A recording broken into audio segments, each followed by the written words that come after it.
Hello दोस्तों, स्वागत है आपका केडी लर्निंग हब पे। यूपी पीसीएस का टेस्ट सीरीज चल रहा है। ठीक है, ये बेसिकली यूपी पीसीएस और बिहार पीसीएस के लिए काफ़ी इंपॉर्टेंट सीरीज है। इसमें कंप्लीट जीएस को हम कवर कर रहे हैं, साथ ही साथ करंट अफेयर्स भी कवर कर रहे हैं। ठीक है, ध्येय आईएएस का टेस्ट सीरीज है ये। ठीक है, टेस्ट नंबर 8 है ये। और इसके अलावा बात करें तो ये जो टेस्ट सीरीज है इसमें हमने 100 क्वेश्चंस ऑलरेडी कवर कर लिया है। 101 से देख रहे हैं हम इस आज स्टार्ट करेंगे। अगर आपने प्रीवियस वीडियोस नहीं देखे हैं तो आप हमारी प्लेलिस्ट में चले जाइए, वहाँ पे टेस्ट नंबर 1 to 8 सारे टेस्ट आपको मिलेंगे। ठीक है, 3 पार्ट्स में सारे टेस्ट कवर किए हुए हैं। ठीक है, और special history special, geography special, economics के, यूपी स्पेशल, सारे करंट अफेयर्स, सारे क्वेश्चंस वहाँ पे अवेलेबल है। ठीक है, जो आने वाले यूपी पीसीएस प्रीलिम्स के लिए काफ़ी इंपॉर्टेंट हो सकते हैं। ठीक है, सो चलिए स्टार्ट करते हैं आज का टेस्ट सीरीज क्वेश्चन नंबर 101 से। ठीक है, अगर आपने चैनल को सब्सक्राइब नहीं किया है तो ज़रूर कर दीजिएगा अगर आप चैनल पे नए हैं तो, और चैनल को लाइक और शेयर भी करिएगा। ठीक है, और अपना स्कोर कमेंट में ज़रूर बताइएगा आपने कितना स्कोर किया। सो चलिए स्टार्ट करते हैं। पहला क्वेश्चन है कि निम्नलिखित में से किसे अप्रैल 2021 में फ्रांसीसी नागरिक सम्मान knight of the order of arts and letters से सम्मानित किया गया। सो knight of the order of arts and letters से गुनीत मोंगा को सम्मानित किया गया। ठीक है, ये ऐसे क्वेश्चंस पूछे जा सकते हैं। ठीक है, और हम जनरली सोचते हैं किसी सेलिब्रिटीज़ और इन सबको मिला होगा तो हम बहुत जल्दी गलती कर देते हैं। ठीक है, तो याद रखिएगा गुनीत मोंगा को फ्रांसीसी नागरिक सम्मान से सम्मानित किया गया। The economic intelligence of unit द्वारा जारी समावेशी internet index, inclusive internet index. ठीक है, समावेशी को इंग्लिश में बोलते हैं इंक्लूसिव इंटरनेट इंडेक्स। ठीक है, 2021 में भारत कौन से भी स्थान पे था और प्रथम स्थान पे कौन था, ऐसे क्वेश्चन है। तो भारत 49वें स्थान पे था और स्वीडन फर्स्ट पे था। ठीक है, तो 102 का राइट ऑप्शन ए है। 103 देखते हैं। अप्रैल 2021 में विज्ञान एवं प्रौद्योगिकी विभाग द्वारा जारी राष्ट्रीय जलवायु वैधता आकलन रिपोर्ट के अनुसार कौन सा राज्य जलवायु परिवर्तन की दृष्टि से अत्यधिक संवेदनशील राज्यों में नहीं आता है। ठीक है, मतलब वो जलवायु परिवर्तन की दृष्टि से नॉर्मल राज्य है। ठीक है, कौन सा ऐसा राज्य है। तो इस क्वेश्चन का जो राइट ऑप्शन है दैट इज उत्तर प्रदेश। जलवायु परिवर्तन पे इतना इफेक्ट नहीं पड़ेगा उत्तर प्रदेश को। ठीक है, याद क्या रखना है, एक तो ये पॉइंट याद रखना है, दूसरा पॉइंट ये याद रखना है कि राष्ट्रीय जलवायु वैधता आकलन रिपोर्ट जारी कौन करता है। तो विज्ञान एवं प्रौद्योगिकी विभाग द्वारा ये जारी किया जाता है। दोनों पॉइंट याद रखना है। 104 देखते हैं। मीडिया निगरानी समूह एवं गैर सरकारी संगठन रिपोर्टर्स विदाउट बॉर्डर। तो रिपोर्टर्स विदाउट बॉर्डर जो है एक गैर सरकारी संगठन है जो बेसिकली विश्व प्रेस स्वतंत्रता सूचकांक, ठीक है, world press freedom index release करता है। ठीक है, तो world press freedom index reporters without border release करता है। ठीक है, और ये पूछा जा रहा है कि इसमें इंडिया का रैंक क्या था। 2021 में इंडिया की जो रैंक थी वो 142वीं थी। हम वर्ल्ड प्रेस फ्रीडम इंडेक्स में 142वें ठीक स्थान पे है, मतलब हमारी जो प्रेस है वो बहुत ज़्यादा फ्री नहीं है। क्वेश्चन है विश्व आर्थिक मंच द्वारा जारी ऊर्जा संक्रमण सूचकांक 2021 में 115 देश की सूची में भारत को 90वां स्थान पर प्राप्त हुआ था। तो ऊर्जा संक्रमण सूचकांक में भारत को 115 देशों में 90वां स्थान प्राप्त हुआ था, ये बात सही है। और ऊर्जा संक्रमण सूचकांक वर्ल्ड इकोनॉमिक फोरम विश्व आर्थिक मंच रिलीज करता है। तो ये बात बिल्कुल सही है। दूसरा स्टेटमेंट है कि ऊर्जा सूचकांक संक्रमण सूचकांक 2021 में स्वीडन पहले स्थान पर जबकि नॉर्वे और डेनमार्क दूसरे और तीसरे स्थान पे थे। तो ये स्टेटमेंट भी सही है। एक्चुअली माफ़ कीजिएगा, ठीक है, एक्चुअली जो इंडिया की रैंक थी वो 90वां ना होकर 90 किसी और चीज़ में है, आप देख लीजिएगा, थोड़ा कन्फ्यूज़न हो गया था मेरे को। 87 है इंडिया की रैंक। ठीक है, इंडिया की रैंक 87 है। तो पहला स्टेटमेंट गलत है, दूसरा स्टेटमेंट सही है। केवल दो ऑप्शन, केवल दो सही है। प्लीज़ इसको करेक्ट कर लीजिएगा। इंडिया की रैंक 98 नहीं है, 87 है। 106 देख लेते हैं। चाडलर गुड गवर्नमेंट इंडेक्स में कौन सा देश प्रथम स्थान पे है। माफ़ कीजिएगा, थोड़ा प्रिंट कट गया है। ठीक है, और पीडीएफ बनाते समय। तो चाडलर गुड गवर्नमेंट इंडेक्स जो था उसके अकॉर्डिंग प्रथम स्थान पे कौन सा देश है। ठीक है, तो प्रथम स्थान पे जो देश है वो है फिनलैंड, गुड गवर्नेंस में, मतलब फिनलैंड की गवर्नेंस काफ़ी अच्छी है। निम्नलिखित में से किस राज्य ने श्रेणी 1 में पहले स्थान पर ई पंचायत पुरस्कार जीता है? सो ई पंचायत पुरस्कार का जो इस बार का था वो उत्तर प्रदेश ने जीता है ग्रेड 1 में, ठीक है। तो याद रखिएगा, यूपी पीसीएस के लिए काफ़ी इंपॉर्टेंट हो सकता है। अप्रैल 2021 में प्रकाशित Manohar Parrikar brilliance mind simple life के लेखक कौन है? तो Manohar Parrikar brilliance mind simple life के लेखक जो है वो है नितिन गोखले, ठीक है। नितिन गोखले ने ये बुक लिखी है। 1 मार्च 2021 को आयोजित युद्धाभ्यास डेजर्ट फ्लैग 6 का आयोजन किस देश के द्वारा किया गया था? सो डेजर्ट फ्लैग 6 जो है वो उसको यूएई ने स्टार्ट किया था, ठीक है। यूएई के द्वारा इसका आयोजन किया गया था, डेजर्ट फ्लैग 6। देखो फ्रांस और साउथ कोरिया आप एलिमिनेट कर सकते हो क्योंकि डेजर्ट वाले जितने भी हैं वो ऑलमोस्ट यूएसए भी आप एलिमिनेट कर सकते हो, ये जो अरेबियन कंट्रीज हैं उनसे होता है। निम्नलिखित में से किसे साहित्य के लिए मोहन कृष्ण वोहरा को के फाउंडेशन द्वारा स्थापित 30वें बिहारी पुरस्कार से सम्मानित किया गया? मतलब बेसिकली 2 पॉइंट है, ये बिहार स्पेशल के लिए इंपॉर्टेंट भी है, ठीक है। के बिरला फाउंडेशन द्वारा बिहारी सम्मान दिया जाता है। 30वां और 31वां दोनों सम्मान दिया जा चुका है, तो आप 31वां जरूर देख लीजिएगा अगर आप बिहार पीसीएस देने जा रहे हैं तो। 30वां सम्मान जो मिला है वो मोहन कृष्ण बोहरा को मिला है और उनकी जो बुक थी तस्लीमा संघर्ष और साहित्य, इस बुक के लिए उनको के बिरला फाउंडेशन द्वारा 30वां बिहारी पुरस्कार मिला है। निम्नलिखित में से ईज ऑफ लिविंग इंडेक्स में 10 लाख से कम आबादी वाले शहरों में कौन सा शहर प्रथम स्थान पे है? सो अगर हम 10 लाख से कम आबादी वाले शहरों की बात करें, ठीक है, तो शिमला टॉप पे है, मतलब वहाँ पे ईज ऑफ लिविंग काफ़ी अच्छा है। और 10 लाख से ज़्यादा करें, ठीक है, 10 लाख से अगर हम ज़्यादा की बात करें तो बेंगलुरु टॉप पे होगा। तो 10 लाख से ज़्यादा आबादी में बेंगलुरु टॉप पे और 10 लाख से कम पे शिमला टॉप पे। यहाँ पे कम पूछा गया था इसलिए ऑप्शन ए करेक्ट होगा। मार्च 2021 में आयोजित गुड़ महोत्सव का आयोजन उत्तर प्रदेश के किस जिले में किया गया था? तो जो गुड़ महोत्सव है, गुड़ से रिलेटेड काफ़ी इंपॉर्टेंट क्वेश्चन आने लगा है, लखनऊ में किया गया था इसका आयोजन।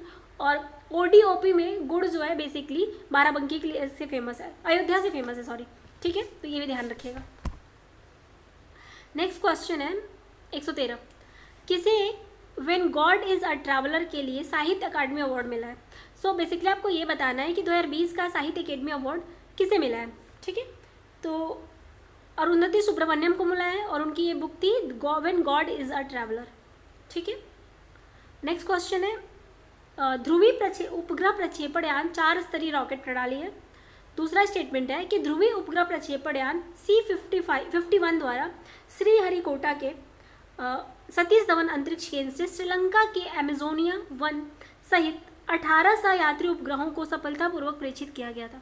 तो सारी बात सही है, सिर्फ एक चीज़ गलत है। एमेजोनिया 1 जो प्रक्षेपण वो है मिसाइल, सॉरी, एक वो है, मुझे याद नहीं आ रहा है, अब देख लीजिएगा कि बेसिकली एक ये जो है एमेजोनिया 1 वो श्रीलंका की ना होके ये ब्राज़ील की है, ठीक है। तो ये स्टेटमेंट गलत हो गया, केवल स्टेटमेंट एक सही है और आपसे सही स्टेटमेंट पूछा है तो केवल एक सही हो जाएगा, ठीक है। बेसिकली ये उपग्रह है, ठीक है ना, एमेजोनिया 1 ये किसकी है? ब्राज़ील की है, जिसको इंडिया के श्रीहरिकोटा से लॉन्च किया गया। वर्ष मार्च 2021 में सतत विकास समाधान नेटवर्क द्वारा जारी वैश्विक खुशहाली रिपोर्ट 2021 के अनुसार विश्व का सबसे खुशहाल देश कौन सा है? तो अगर हम सबसे पहले तो याद रखना है कि वैश्विक खुशहाली रिपोर्ट जो है वो सतत विकास समाधान नेटवर्क, ठीक है, जारी करता है। और सबसे खुशहाल जो देश है, ठीक है, सबसे ज़्यादा जो हैप्पी है दैट इज़ फिनलैंड। फिनलैंड बहुत हैप्पी है, इनका गुड गवर्नेंस भी बहुत अच्छा है, दोनों में ये टॉप पे है, ठीक है। और आप हमें कमेंट करके बताइएगा कि वैश्विक खुशहाली रिपोर्ट में इंडिया की रैंकिंग क्या है। मार्च 2021 में दस्तलिक 2, ठीक है, दस्तलिक 2 भारत उज्बेकिस्तान का एक ये संयुक्त प्रशिक्षण केंद्र है, संयुक्त अभ्यास है, सैनिक प्रशिक्षण अभ्यास है। इसका आयोजन हुआ कहाँ पे था? तो मार्च 2021 में ये जो अभियान है ये बेसिकली उत्तराखंड में आयोजित किया गया था, रानीखेत में, ठीक है। तो ये भी याद रखना है कि दस्तलिक इंडिया और उज्बेकिस्तान से रिलेटेड है। मार्च 2021 में यूएस चैम्बर्स ऑफ कॉमर्स द्वारा संकलित अंतर्राष्ट्रीय बौद्धिक संपदा सूचकांक, इस बुक में इस टेस्ट सीरीज में आपको बहुत सारे सूचकांक रिवाइज हो जाएंगे, ठीक है। तो अंतर्राष्ट्रीय बौद्धिक संपदा सूचकांक जिसको हम बोलते हैं इंटरनेशनल इंटेलेक्चुअल प्रॉपर्टी इंडेक्स, ठीक है, US चैम्बर्स ऑफ कॉमर्स निकालता है इसको, ठीक है। और इसमें इंडिया की अगर बात करें तो इंडिया की इस बार की जो रैंकिंग है वो चेंज हुई है, याद रखिएगा। इंडिया 40वें स्थान पे है, ठीक है। और टोटल 53 कंट्रीज़ को पार्टिसिपेट किया गया था और इसमें टॉप पे US है, ठीक है। US निकालता है तो समझ सकते हो कि आप US ही टॉप पे रहेगा इसमें, ठीक है। हमेशा से US ही टॉप पे रहा है इसमें। जस्ट अ मिनट, माफ़ कीजिएगा। नेक्स्ट क्वेश्चन देखते हैं, क्वेश्चन नंबर 118। मार्च 2021 में मुख्यमंत्री योगी आदित्यनाथ द्वारा उद्घाटित शहीद अशफाकुल्ला खान प्राणी उद्यान कहाँ अवस्थित है? सो शहीद अशफाकुल्ला खान प्राणी जो उद्यान है ये बेसिकली गोरखपुर में इसको बनाया गया, मतलब गोरखपुर में एक नया जू बन रहा है, ठीक है। यूपी में टोटल तीसरा जू है ये, और इसके अलावा यूपी में लखनऊ और कानपुर में जू है, ठीक है। गोरखपुर में नया बन रहा है जिसका नाम है शहीद अशफाकुल्ला खान। लेकिन अगर आपसे पूछा जाए शहीद अशफाकुल्ला खान की बर्थ प्लेस क्या है तो वो गोरखपुर नहीं होगी, ठीक है, गलत हो जाएगा। सहारनपुर आई थिंक उनकी बर्थ प्लेस है, एक बार चेक कर लीजिएगा। निम्न युग्मों में से कौन सा एक सही सुमेलित नहीं है? तो आगरा का पेठा बहुत सुना होगा आपने बचपन से ही। गोरखपुर में टेराकोटा और लकड़ी की नक्काशी के लिए बहुत फेमस है।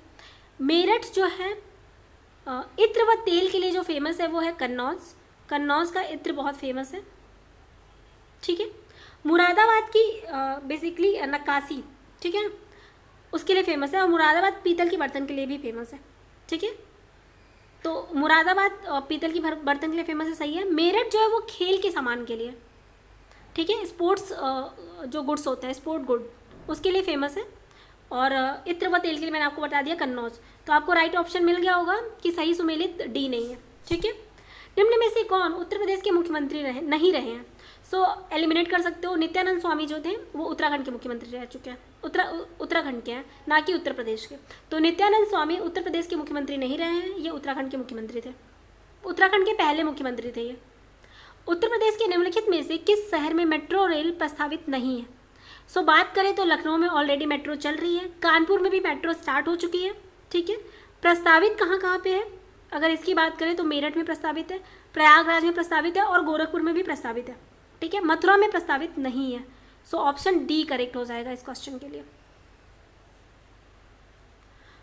क्वेश्चन 122 है, उत्तर प्रदेश में गुरु पूर्णिमा पर्व किस ऋषि से संबंधित है? तो जो गुरु पूर्णिमा पर्व है ये बेसिकली व्यास ऋषि से संबंधित है, याद रखिएगा। Doctor Ambedkar institute of technology for handicap कहाँ पे स्थित है? सो ये काफ़ी फैक्चुअल क्वेश्चन है और बिहार के लिए यूपीपीसीएस में काफ़ी बार पूछा जा चुका है। Doctor Ambedkar institute of technology for handicap Kanpur में है, ठीक है। और डॉक्टर अंबेडकर इंस्टीट्यूट का कोई उद्घाटन किया था कुछ दिन पहले रामनाथ कोविंद जी ने, ठीक है। तो एक और कुछ अंबेडकर इंस्टीट्यूट बन रहे हैं यहाँ पे, लेकिन वो it is not technology for handicap, ठीक है। अगर हैंडीकैप के बारे में पूछा जाए तो दैट इज़ इन कानपुर। निम्नलिखित में से किस व्यक्ति का संबंध चंपारण सत्याग्रह से नहीं है? सो अगर हम चंपारण सत्याग्रह की बात करें, ठीक है, तो आप एलिमिनेट कर सकते हो। राजेंद्र प्रसाद रिलेटेड है, आचार्य कृपलानी भी और मजरूल हक भी रिलेटेड है। गोविंद बल्लभ पंत का इनसे कोई रिलेशन नहीं है, ठीक है। 125 देखते हैं, just a minute. Uttar Pradesh के निम्नलिखित जनपदों में से किस एक की सीमा गोरखपुर से नहीं मिलती है? सो गोरखपुर की अगर बात करें तो गोरखपुर की जो सीमा है, बाउंड्री है बेसिकली, वो महाराजगंज से मिलती है, बस्ती से मिलती है, आजमगढ़ से मिलती है, संत कबीर नगर से नहीं मिलती है, ठीक है। 126 देवरिया से भी गोरखपुर की सीमा मिलती है। निम्नलिखित में से कौन सकल राष्ट्रीय उत्पाद की गणना में शामिल है? सो अगर हम सकल राष्ट्रीय उत्पाद की बात करें, ठीक है, तो उपभोक्ता वस्तुएं और सेवाएं, विदेश से आय और सरकारी व्यय और सकल घरेलू निवेश, ये चारों ही सम्मिलित है, इसलिए ऑप्शन डी करेक्ट हो जाएगा, उपयुक्त सभी। नेक्स्ट क्वेश्चन है कि निम्नलिखित में से कौन भारतीय सामाजिक संरचना का मुख्य लक्षण नहीं है? तो भारतीय सामाजिक संरचना की अगर बात की जाए तो विभिन्न धर्म है, विभिन्न जातियाँ भी हैं और ग्रामीण जनसंख्या आदि की आपको पता है, ठीक है। निर्धनता इसका कोई कैरेक्टरिस्टिक फीचर नहीं है, तो ऑप्शन ए करेक्ट हो जाएगा। समाजशास्त्री टी.के. उम्मेन ने नगरीय परिवारों का अंतर बताया है। तो टी.के. उम्मेन की बात करें, आजकल यूपीपीसीएस में एक क्वेश्चन सोशियोलॉजी से पूछा जाने लगा है, ठीक है, इसलिए शायद ये क्वेश्चन इंक्लूड किया गया होगा, ठीक है। तो इन्होंने बताया है कि आय के साधन तथा बदलते हुए मूल्यों के प्रतिमान के आधार पर उन्हें नगरीय परिवारों में और ग्रामीण परिवारों के बीच में अंतर क्रिएट किया। ठीक है, क्वेश्चन नंबर 1 to 9 देखते हैं। कथन है कि भारत में वन क्षेत्र का ह्रास भारत के जनआंत्रिकी संक्रमण से प्रत्यक्षतः संबंधित रहा है। तो ऑब्वियस सी बात है, अगर हमारे जनसंख्या वृद्धि होने लगी है तो वन क्षेत्र का ह्रास होने लगा, क्योंकि हमने वनों को काटना स्टार्ट कर दिया गया है अपनी नीड्स के लिए। ठीक है, तो ये बात तो सही है। दूसरा है, वन क्षेत्र एवं जनसंख्या वृद्धि में प्रायः नकारात्मक संबंध होता है। तो ये बात भी सही है, और यही रीज़न है कि भारत में ह्रास होने लगा है वन क्षेत्रों का। तो ए सही हो जाएगा इसका ऑप्शन। कथन और कारण दोनों सही है और उसकी व्याख्या भी करता है। निम्नलिखित में से किस राज्य में जनगणना 2011 के अनुसार जनसंख्या घनत्व अधिकतम है? तो सबसे ज़्यादा जनसंख्या घनत्व की बात की जाए तो सबसे ज़्यादा जनसंख्या घनत्व जो है वो कि बिहार में है। ठीक है, उसके बाद आता है वेस्ट बंगाल। तो दोनों ही ऑप्शन में नहीं है, मतलब आपको उसके बाद का भी पता होना चाहिए। ठीक है, वेस्ट बंगाल के बाद केरल आता है, केरल ऑप्शन में है। ठीक है, और उसके बाद आता है चौथे नंबर पे यूपी। सो आपको उत्तर प्रदेश नहीं टिक करना है क्योंकि केरल ऑप्शन में दिया हुआ है। तो 130 का जो राइट ऑप्शन हो जाएगा वो सी हो जाएगा, दैट इज़ केरला। तो बिहार, वेस्ट बंगाल, केरला और उत्तर प्रदेश, ये जनसंख्या घनत्व का सीक्वेंस है। पूछा जा रहा है कि आपका मैच करना है, match the following. Indian veterinary research institute IVRI है। Indian institute of vegetable research, ये वाराणसी में है। ठीक है, सब्जी के लिए। ठीक है, वेटनरी रिसर्च की बात करें तो ये इज्जत नगर में है। ठीक है, अगर दो को भी आप यूज़ करोगे तो आई थिंक आप आंसर तक पहुंच जाओगे। सी का 4 एंड डी का 2। ठीक है, ऑप्शन बी करेक्ट हो जाएगा। ठीक है, IGFRI झांसी में है। मतलब ये FRI का मतलब ये है कि granary and fodder research institute, मतलब जो ग्रेनरी जो अनाज होता है और जो चारा होता है उसका स्थान। ठीक है, उसका रिसर्च संस्थान। और IIPR जो है, ठीक है, ये तो आपका कानपुर में है, पल्सेज रिसर्च से related, Indian institute of pulses research. ठीक है ना, तो ये आपका बी ऑप्शन करेक्ट हो जाएगा। उत्तर प्रदेश संस्कृत संस्थान कहाँ स्थित है? तो उत्तर प्रदेश संस्कृत संस्थान जो है ये बेसिकली लखनऊ में है। ठीक है, तो इसमें none of the above option हो जाएगा क्योंकि लखनऊ ऑप्शन में नहीं दिया हुआ है। 133 देखते हैं। निम्नलिखित में से कौन सी एक नगरीय विकास की चरमावस्था का द्योतक है?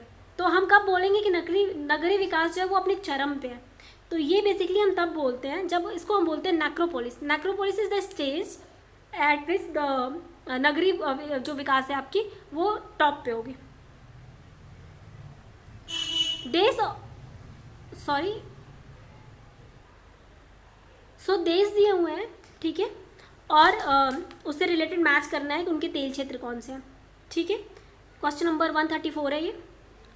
तो ईरान का मस्जिद सुलेमान है, इराक का किरकुक है, ठीक है, कुवैत का बरगान है और सऊदी अरबिया का दम्मम है। तो ये चारों ही मैच है। ठीक है, ऑप्शन ए करेक्ट हो जाएगा। याद कर लीजिएगा, ऐसे क्वेश्चन बनाए जाते हैं। भारत में जनजातियों के निर्धारण का आधार क्या है? तो सांस्कृतिक विशेषीकरण है, सामाजिक रीति रिवाज भी है और विभिन्न आवास भी है। मतलब ये सारी चीज़ें जो होती हैं वो जनसंख्या विभेदीकरण की हो सकती हैं, लेकिन के कारण हो सकते हैं। ठीक है, जनसंख्या में भारत में जनजातियों के निर्धारण के कारण हो सकते हैं, लेकिन जो ऑप्शन इन्होंने आंसर सही माना था वो 1 और 2 माना था। सो आप एक बार इसको चेक कर सकते हैं। ठीक है, मेरे अकॉर्डिंग तो उपरोक्त सभी होना चाहिए, लेकिन वहाँ पे ऑप्शन इन्होंने 1 और 2 माना था। सो आप एक बार जरूर इसे चेक करिएगा। पादप जीवाश्मों का अध्ययन क्या कहा जाता है? पादप जीवाश्म मतलब कि प्लांट्स के जीवाश्म का जब हम अध्ययन करते हैं तो उसको हम पैलियोबॉटनी बोलते हैं। ठीक है, तो ऑप्शन सी करेक्ट हो जाएगा। 136.7 देखते हैं। ऐसा विकास जिसमें आर्थिक विकास की उच्च दर से जनित राष्ट्रीय आय के वितरण में समाज के सबसे कमजोर वर्ग के लोगों को उचित हिस्सा मिले। अगर ऐसा विकास हो तो उस विकास को हम क्या बोलेंगे? तो ऐसे विकास हमेशा समावेशी विकास होती है जिसमें हम गरीब से गरीब तबकों को भी ध्यान में रखते हैं। ठीक है, तो वह ऐसे विकास को हम समावेशी विकास कहते हैं। कौन सा बायोम सबसे कम जैव विविधता तथा जैव भार वाला बायोम है? ठीक है, तो सबसे कम जैव विविधता मतलब बायोडाइवर्सिटी बिल्कुल ही जीरो हो जाएगी टुंड्रा बायोम में, क्योंकि जनरली बर्फीली एरियाज होते हैं, वहाँ पे डाइवर्सिटी ज़्यादा देखने को मिलती नहीं है। निम्नलिखित युग्मों में से कौन सा एक सही सुमेलित नहीं है? तो फाकिम अभ्यारण्य नागालैंड, डंपा मिजोरम, पाखल आंध्र और महावीर गोया नहीं गोवा।